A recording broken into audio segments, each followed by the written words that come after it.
Attention les bougies. Ça y est, voilà. Waouh, waouh, qu'est-ce que tu One more.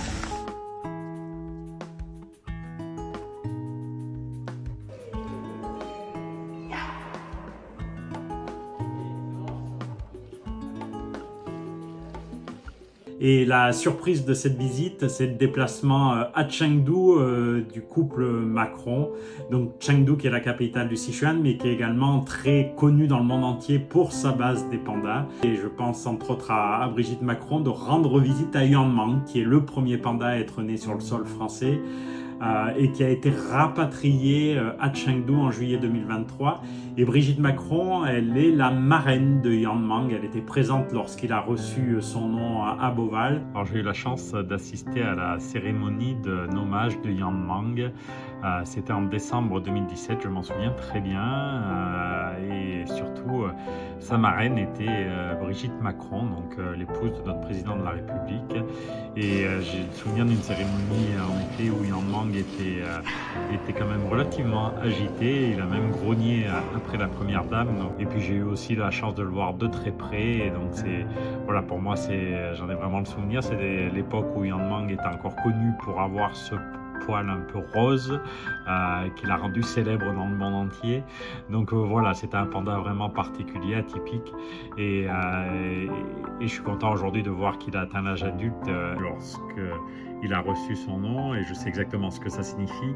Donc c'était la réalisation d'un rêve, donc c'était vraiment une phrase et un nom qui était très approprié, puisque Yuanmang est le premier panda à être né sur le sol français.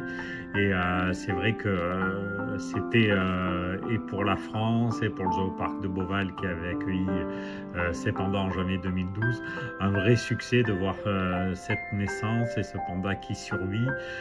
Donc voilà, Yuanmang il porte très très bien son nom, puisque déjà dès la naissance de Yuanmang, c'était rapproché du zooparc de Beauval pour les féliciter, pour demander des nouvelles, et donc c'était assez naturel. Et Brigitte Macron a eu l'occasion de rendre visite à nouveau à Yuanmang, à Beauval, en mai 2023, et puis elle était présente également sur le tarmac de l'aéroport de Roissy-Charles de Gaulle en juillet 2023, lorsque Yuanmang s'apprêtait à monter dans l'avion qui l'a ramené jusqu'en Chine. Donc voilà, elle lui a permis cet adieu à Paris avant son long voyage. Et encore récemment au mois d'octobre, et j'ai pu voir que notre Yuanmang, alors je dis notre parce que c'est un peu notre panda français, qui se porte très bien du coup à Chengdu.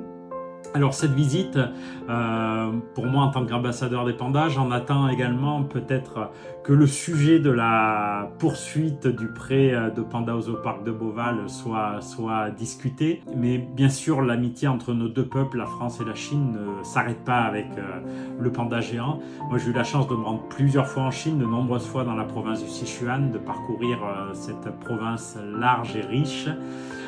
Et à chaque fois j'ai été bien accueilli. Dès que j'ai manifesté le fait que j'étais français, il y a une forme de curiosité, une forme de bienveillance naturelle. Donc pour moi ça a été bien sûr très enrichissant et un vrai plaisir de découvrir cette culture chinoise, cette culture du Sichuan, y compris des minorités qui vivent pour beaucoup au plus près de l'habitat du panda dans cette province. Et voilà, c'est toujours avec une grande émotion, un grand plaisir que je vais dans le Sichuan, et que j'aime partager justement, échanger sur ces liens étroits finalement qu'il y a entre les peuples, quand bien même on est très éloignés géographiquement.